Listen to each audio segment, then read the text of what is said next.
আজুরে গৌরাঙ্গের মনে কি ভাব উঠিল নদিয়ার মাঝে গোড়ায় আজ দান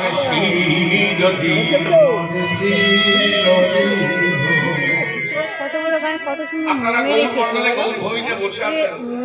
মনে রাখার তো একটা বিষয় আছে। এখানে গৌরের কথা আপনাদের কাছে বলা মানে ধৃষ্টতা করা হয়। এই গৌরাঙ্গ মহাপ্রভুকে মাঝে মাঝে শুনতে ভালো লাগে। আর কৃষ্ণ মিলিত বিগ্রহ গৌরাঙ্গ, যার জন্য কবিরাজ গোস্বামী পাঠ বর্ণনা করলেন। প্রভু রাধা প্রভু কৃষ্ণ ভাবে বিভাবিত, কেহ না বুঝিতে পারে আমার গৌরাঙ্গ চরিত্র। কখনো রাধা ভাব, কখনো কৃষ্ণ ভাব। যখন রাধা ভাবে বিভাবিত হতেন তখন কৃষ্ণ কৃষ্ণ বলে কাঁদতেন, আর যখন কৃষ্ণ ভাবে বিভাবিত হতেন তখন রাধা রাধা বলে কাঁদতেন।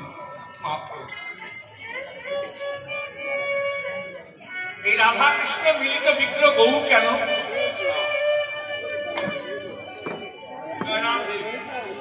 এই রাধা আর কৃষ্ণ মিলিত বিগ্রহ গৌর কেন? গৌর অবতারের কারণ হচ্ছে তিনটি। গৌর কি শুধু কলিযুগের জীবের জন্য এসেছিলেন? না, তিনি নিজের জন্য এসেছিলেন। নিজের কিসের জন্য এসেছিলেন? ছোট দিদি ভাই শাশুড়িও কালো তিলক হয়নি, কৃষ্ণ সেই রস কলিতে আস্বাদন করা লাগে এবং কলিযুগের জীবকে আস্বাদন করানো লাগে গৌর অবতার। জয় রাধে। একটু লীলা কথায় মনোনিবেশ করবেন। মহাপ্রভু যে এসেছিলেন শুধু কলিযুগের জীবের জন্য নয়, নিজের জন্য এসেছিলেন। নিজের কিসের জন্য এসেছিলেন?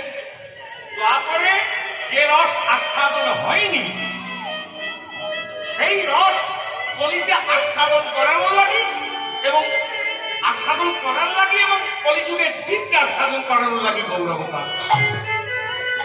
কি আস্বাদন হয়নি? দেখুন, জীবের অনেকের অনেক কিছু বাসনা হয়, খুব ভালো করে লক্ষ্য করবেন।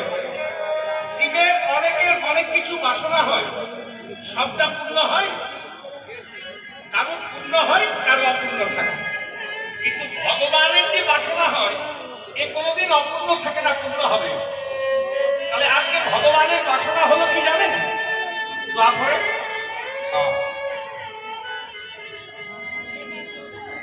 ভক্তরা তবে ভক্তি করে। এই যে বাবা ভক্তি, জয় রাধে, খুব ভালো প্রসঙ্গ চলে এসছে। জানি না মহাপ্রভুর কি কৃপা। এই যে ভক্তি, ভক্তি বলে যে সম্পদটা কার? ভক্তের না ভগবান?